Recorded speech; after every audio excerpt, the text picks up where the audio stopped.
toda la noche, no nos queda. So hello मेरे प्यार दोस्तों, कैसे हैं आप सब लोग। तो आई होप आप सब लोग मजे में होंगे और अपनी लाइफ को फुल एंजॉय कर रहे होंगे। तो फ्रेंड्स, एंजॉय करते रहे कीजिए, और अगर नहीं कर रहे तो हमारी वीडियो जब आ जाए तब तो बिल्कुल करना शुरू कर दीजिए, क्योंकि बहुत ही जबरदस्त अपॉर्चुनिटी हम आपके लिए लेकर आते हैं। ठीक है जी। तो आज चेक रिपब्लिक के लिए दोस्तों 2 साल प्लस 6 महीने बहुत ही बढ़िया 2 एम्प्लॉयमेंट कॉन्ट्रैक्ट की अपॉर्चुनिटी। जिन जिन लोगों ने भी चेक रिपब्लिक में आना है, सेटल होना है, काम करना है विद अपॉइंटमेंट, ध्यान रखिएगा दोस्तों, अपॉइंटमेंट के लिए भी हमारे जो रिस्पेक्टेड मेंबर्स और सब्सक्राइबर्स हैं उनके हजारों सवाल हमें लगातार रिसीव हो रहे हैं कि सर अपॉइंटमेंट के लिए क्या प्रोसेस है। तो अपॉइंटमेंट के लिए भी मैं आपको बताऊंगा दोस्तों। ठीक है जी। और कैसे कांटेक्ट कर सकते हैं, इससे पहले मैं आपको कांटेक्ट करने का प्रोसेस बता दूं। जिन्होंने भी कांटेक्ट करना, एकदम हाईली सीरियस, इंटरेस्टेड और genuine candidate around the globe, world wide, आप दुनिया की किसी भी कंट्री में हैं, आपको वीजा से रिलेटेड कोई भी जानकारी चाहिए या आपको अप्लाई करना है, तो आप अपनी खुद की विल या इच्छा से संपर्क कर सकते हैं। संपर्क करने का सिंपल सा प्रोसेस है, कंसल्टेशन चार्ज पे कीजिए। कंसल्टेशन चार्ज पे करने के लिए आपको हमारी जो यूपीआई आईडी है वो वीडियो की डिस्क्रिप्शन जैसे आप ओपन करेंगे उसमें दिख जाएगी क्लियरली।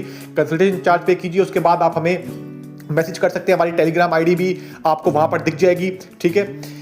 तो आप हमारे साथ कॉल शेड्यूल करके बात कर सकते हैं और पूरी इंफॉर्मेशन ले सकते हैं। ध्यान रखिएगा दोस्तों, जो आपको इंफॉर्मेशन हमारे पास मिलेगी वो आपको और कहीं भी नहीं मिलने वाली है, एक्यूरेट। ठीक है, जिससे आपके लाखों रुपए सेव होंगे।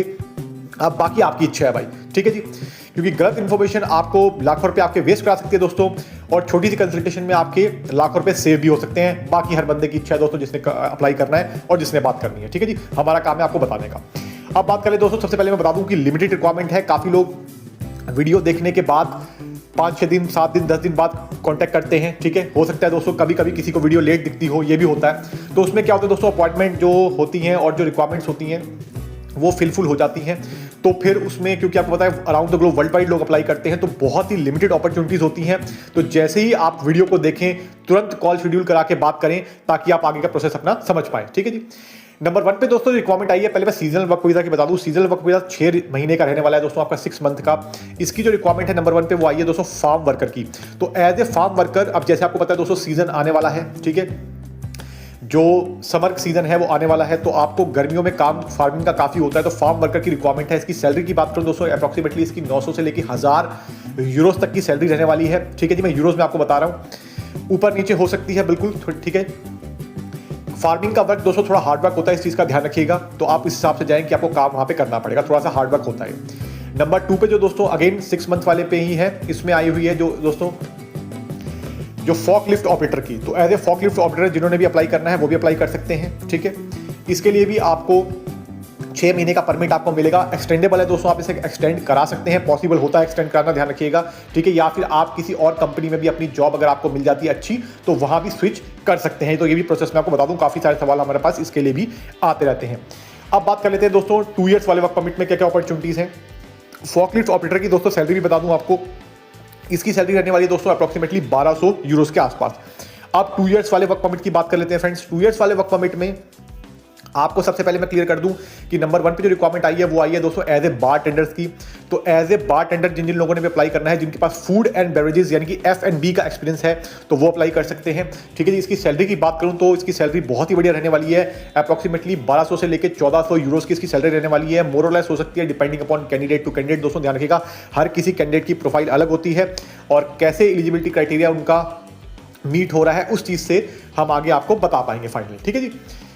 तो इसके बाद दोस्तों अगली रिक्वायरमेंट जो आई है वो आई है शेफ की। तो एज ए शेफ जिन लोगों ने अप्लाई करना है वो भी अप्लाई कर सकते हैं। शेफ के लिए दोस्तों आपके पास रेलिवेंट फील्ड का एक्सपीरियंस होना चाहिए। बेकरी शेफ चाहिए, इसमें ध्यान रखिएगा, जो केक, पेस्ट्री, मफिन बनाना जानते हो, जिनके पास अपनी होम कंट्री में एक्सपीरियंस हो, तो एक्सपीरियंस होल्डर ही केवल इसमें अप्लाई कर सकते हैं शेफ वाली प्रोफाइल में। शेफ की सैलरी की बात करूं दोस्तों अप्रॉक्सीमेटली 1800 से लेकर 2000 यूरोज की इसकी सैलरी रहने वाली है, which is very nice salary. Again बहुत ही बढ़िया सैलरी है दोस्तों।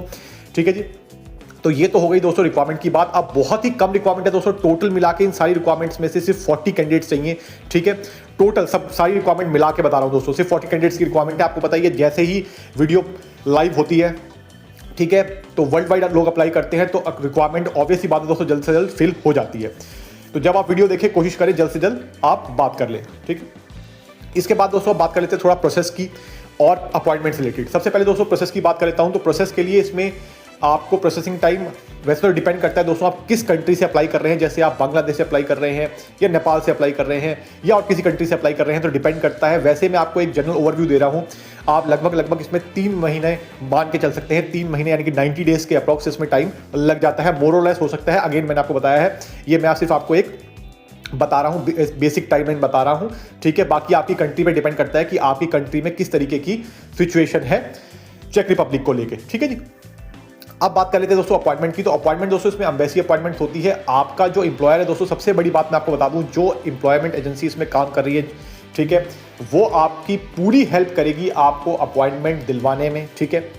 तो इसमें आपको अपॉइंटमेंट के लिए यहाँ वहाँ धक्के खाने की भी जरूरत नहीं है। और दोस्तों मैं आपको एक चीज़ बता दूं कि जिन्होंने भी वर्क परमिट कहीं से मंगवा लिया है और अगर उनको अपॉइंटमेंट मिलने में कोई समस्या आ रही है तो उनको अपॉइंटमेंट दिलवाने में भी उनकी हेल्प और उनकी गाइडेंस पूरी उनको दी जाएगी। तो आप तब भी संपर्क कर सकते हैं अगर आपने कहीं से वर्क परमिट किसी और कंसल्टेंट के थ्रू मंगा लिया है और आपको वो अपॉइंटमेंट नहीं दिलवा पा रहे हैं, आप धक्के खा कर थक चुके हैं, ठीक है, 4-5-6 महीने अपने वेस्ट कर चुके हैं, तो तब भी आप संपर्क कर सकते हैं। आपको गाइड कर दिया जाएगा किस तरीके से आपको अर्जेंट अपॉइंटमेंट मिल सकती है चेक रिपब्लिक के डी वीज़ा की, ठीक है जी। तो इस चीज़ का मैंने आपको बता दिया है। तो अपॉइंटमेंट के लिए आपको धक्के खाने की जरूरत नहीं है। और आपको शेंगन की किसी भी कंट्री की अपॉइंटमेंट अगर अर्जेंट बेस पे चाहिए हो, ठीक है, उसकी गाइडेंस आपको चाहिए किस तरीके से आपको मिल सकती है, तो वो भी आपको बता दी जाएगा, ठीक है जी। वो आपके उसके लिए भी हमसे संपर्क कर सकते हैं। संपर्क करने का प्रोसेस बिल्कुल सेम रहेगा। तो दोस्तों अब बात कर लेते हैं इसमें कंपनी फैसिलिटी क्या क्या दे रही हैं और इसमें चेक रिपब्लिक में दोस्तों प्रोसेस का जो है सिस्टम क्या है। तो चेक रिपब्लिक में दोस्तों आपको पहले अकोमोडेशन लेटर, एम्प्लॉयमेंट कॉन्ट्रैक्ट और वर्क परमिट आपका आता है, ठीक है। इसके बाद दोस्तों आपकी सबमिशन होती है।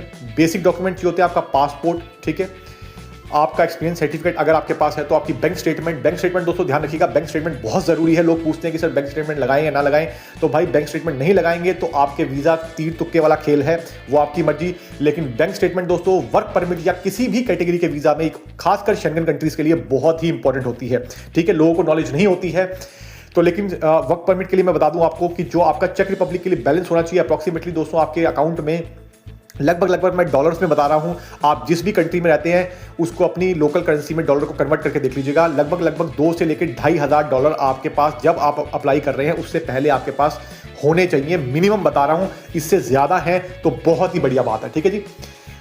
इससे ज्यादा है तो बहुत बढ़िया बात है। अपनी कंट्री की जो भी लोकल करेंसी है आप उसे कैलकुलेट कर सकते हैं। मैंने $2,500 के आसपास आपको बता दिया होना चाहिए, ठीक है। अगेन मोर हो तो ज्यादा बढ़िया है। तो इसके अलावा दोस्तों अपॉइंटमेंट के लिए मैंने आपको बता दिया है, ठीक है। प्रोसेसिंग टाइम मैंने आपको बता दिया। बाकी आप अपनी कंट्री के अकॉर्डिंग हमसे प्रोसेस टाइम पूछ सकते हैं कमेंट करके, उसका भी जवाब हम दे देंगे आपको, ठीक है जी, कि आपकी कंट्री के अकॉर्डिंग प्रोसेस टाइम कितना एस्टिमेट लगेगा, ठीक है जी। इसके अलावा दोस्तों बहुत सारी रिक्वायरमेंट हमारे पास और भी कंट्रीज की आती रहती है, तो आप हमारी मेंबरशिप ज्वाइन करके सबसे पहले रिक्वायरमेंट आपको पहुंच जाएगी आप तक, ठीक है जी, ताकि आप अप्लाई कर पाएंगे और आपको जल्द से जल्द आप अपनी ड्रीम कंट्री में पहुंच पाएंगे, ठीक है जी। तो आप उसके लिए हमारी मेंबरशिप ज्वाइन कर सकते हैं। चैनल नेम के साथ आपको ज्वाइन मेंबरशिप का बटन दिख जाएगा। तो आई होप आपको वीडियो अच्छी लगी होगी। नमस्कार दोस्तों।